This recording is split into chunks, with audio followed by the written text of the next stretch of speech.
Welcome back to Anora insight series. നമസ്കാരം. എനിക്ക് phone തായോ, എനിക്ക് ബോറടിക്കുന്നു എന്ന് പറഞ്ഞ് വഴക്കുണ്ടാക്കുന്ന, വയലൻ്റ് ആകുന്ന, കൈമുറിക്കുന്ന, അല്ലെങ്കിൽ വീട്ടിൽ നിന്ന് ഇറങ്ങിപ്പോകുന്ന, സൂയിസൈഡ് അറ്റംപ്റ്റ് ചെയ്തിട്ടുള്ള ഒരു കുട്ടിയാണോ, ഒരു ടീനേജറാണോ നിങ്ങൾ? അല്ലെങ്കിൽ അങ്ങനെ ഒരു കുട്ടി നിങ്ങളുടെ വീട്ടിലുണ്ടോ? ഉണ്ടെങ്കിൽ നിങ്ങൾ ഈ വീഡിയോ ഒന്ന് കേട്ടു നോക്കൂ. പഠനങ്ങൾ പറയുന്നതനുസരിച്ച് 50% കൂടുതൽ ടീനേജേഴ്സ് സോഷ്യൽ മീഡിയയ്ക്ക് അടിമകളാണെന്നാണ് അറിയുന്നത്. അപ്പോൾ ഈ സോഷ്യൽ മീഡിയയുടെ ഉപയോഗം, അമിത ഉപയോഗം, സോഷ്യൽ മീഡിയ ഇല്ലാതെ നമുക്ക് കുട്ടികളെ വളർത്താൻ പറ്റില്ല.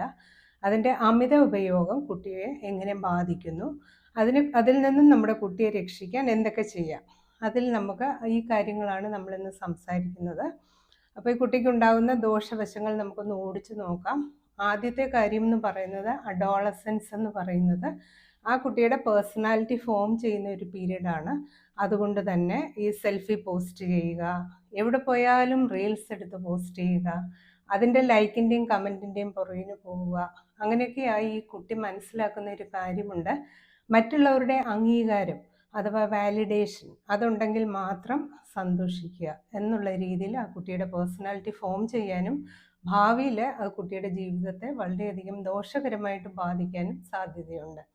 രണ്ടാമത്തെ കാര്യം, നമ്മുടെ സ്റ്റഡീസ് അനുസരിച്ച് 50%ഓളം ടീനേജേഴ്സ് ഈ മാനസിക പ്രശ്നങ്ങൾക്ക്, ആങ്സൈറ്റി, ADHD, ഡിപ്രഷൻ പോലെയുള്ള പ്രശ്നങ്ങൾക്ക് മരുന്ന് ചികിത്സ തേടുന്നവരാണെന്നാണ്. കൂടാതെ പഠനത്തിലും ഇവർ പിന്നോക്കം പോകുന്നതായി കാണുന്നു.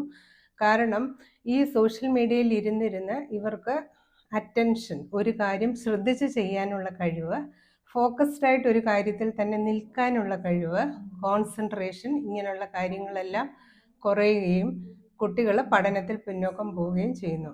മൂന്നാമത്തെ ഏറ്റവും ഭീകരമായ അവസ്ഥയാണ് അഡിക്ഷൻ എന്ന് പറയുന്ന ഒരു പ്രതിഭാസം. നമുക്കറിയാം, ചെറിയ പ്രായത്തിൽ തന്നെ ഇതിലോട്ട് എക്സ്പോഷർ ആവുമ്പോൾ ഈ സോഷ്യൽ മീഡിയ ഉപയോഗമായാലും ആൽക്കഹോൾ, ഡ്രഗ് പോലെയുള്ള സാധനങ്ങൾ ഉപയോഗിക്കുമ്പോഴാണെങ്കിലും നമുക്ക് സന്തോഷം കിട്ടുന്നതിൻ്റെ കാരണം നമ്മുടെ ബ്രെയിൻ ഡോപ്പമിൻ എന്ന് പറയുന്ന ഒരു കെമിക്കൽ റിലീസ് ചെയ്യുന്നത് കൊണ്ടാണ്.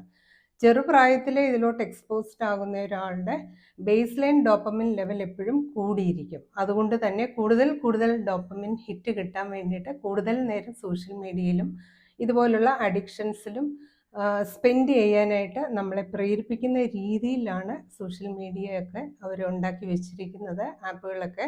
അതുകൊണ്ട് തന്നെ ഒരു അഡിക്ഷൻ നേച്ചറിലേക്ക് നമ്മുടെ കുട്ടി പോകാനുള്ള സാധ്യതയുണ്ട്. അതുകൊണ്ട് ചെറുപ്രായത്തിൽ ഇതിൽ എക്സ്പോഷർ കൊടുക്കാതിരിക്കാൻ പേരൻസ് ശ്രദ്ധിക്കുന്നത് നന്നായിരിക്കും. പിന്നെ ഇത് കുട്ടിയുടെ ഉറക്കത്തെ ബാധിക്കുന്നു. പിന്നെ അതുപോലെ കൂട്ടുകാർ ചേർന്നാൽ അവർ ഈ ഫോണിലേക്ക് ഉൾവലിയുന്നത് കൊണ്ട് തന്നെ സെൻസിബിളായിട്ട് പുറം ലോകവുമായിട്ട് ബന്ധപ്പെടാനോ സംസാരിക്കാനോ ഒരു കാര്യം കൈകാര്യം ചെയ്യാനോ ഉള്ള കഴിവ് നമ്മുടെ കുഞ്ഞുങ്ങൾക്ക് കുറഞ്ഞു പോകുന്നു. ഇതിൽ നിന്ന് നമ്മുടെ ടീനേജറെ എങ്ങനെ രക്ഷിക്കാം, അതാണ് നമ്മൾ അടുത്തതായിട്ട് നോക്കുന്നത്. അതിന് നമുക്ക് ചെയ്യാൻ പറ്റുന്ന, പേരൻസിനാണ് അതിനകത്തിൽ ഏറ്റവും വലിയ റോൾ ഉള്ളതെന്ന് നമുക്ക് എല്ലാവർക്കും അറിയാം. ഒന്നാമത്തെ കാര്യം, പേരൻസ് റോൾ മോഡൽസ് ആവുക. കുട്ടി പഠിക്കുന്ന സമയത്ത് പേരൻ്റ് TV വെക്കുക, എന്നിട്ട് ഫോൺ സ്ക്രോൾ ചെയ്തുകൊണ്ടിരിക്കുക, ആ രീതിയിലുള്ള കാര്യങ്ങൾ ചെയ്യാതിരിക്കുക. പിന്നെ കുട്ടിയുടെ സോഷ്യൽ മീഡിയ അക്കൗണ്ട് രഹസ്യമായിട്ട് പരിശോധിച്ച് കാര്യങ്ങൾ അറിഞ്ഞു എന്നൊക്കെ പേരൻസ് കൗൺസിലിംഗ് പറയാറുണ്ട്. അതൊരു ശരിയായ പരിപാടിയല്ല. അതിന് പകരം കുട്ടിയുമായിട്ട് ചേർന്നിട്ട് ഒരു പ്ലാൻ ഉണ്ടാക്കുക. ഞാൻ നാളെ മുതൽ 5 മിനിറ്റ് സമയം കുറയ്ക്കാം, പിന്നെ 10 മിനിറ്റ്, ആ രീതിയിൽ. അതിനനുസരിച്ച് കുട്ടി മാറുമ്പോൾ കുട്ടിയെ ഒന്ന് മോട്ടിവേറ്റ് ചെയ്യാനായിട്ട് എന്തെങ്കിലുമൊക്കെ ഗിഫ്റ്റ് മേടിച്ചു കൊടുക്കുക, ട്രിപ്പ് കൊണ്ടുപോവുക, അങ്ങനത്തെ കാര്യങ്ങളൊക്കെ ചെയ്യാം. പിന്നെ പല കുട്ടികളും എന്നോട് ഷെയർ ചെയ്തിട്ടുള്ള ഒരു രീതിയാണ് 10/10 റൂൾ. രാത്രി 10 മണി തൊട്ട് പിറ്റേ ദിവസം 10 മണി വരെ അവർ ഈ സോഷ്യൽ മീഡിയ ഉപയോഗിക്കില്ല എന്നുള്ളത്. അത് നമുക്ക് ഒന്ന് പരീക്ഷിച്ച് നോക്കാവുന്നതാണ്.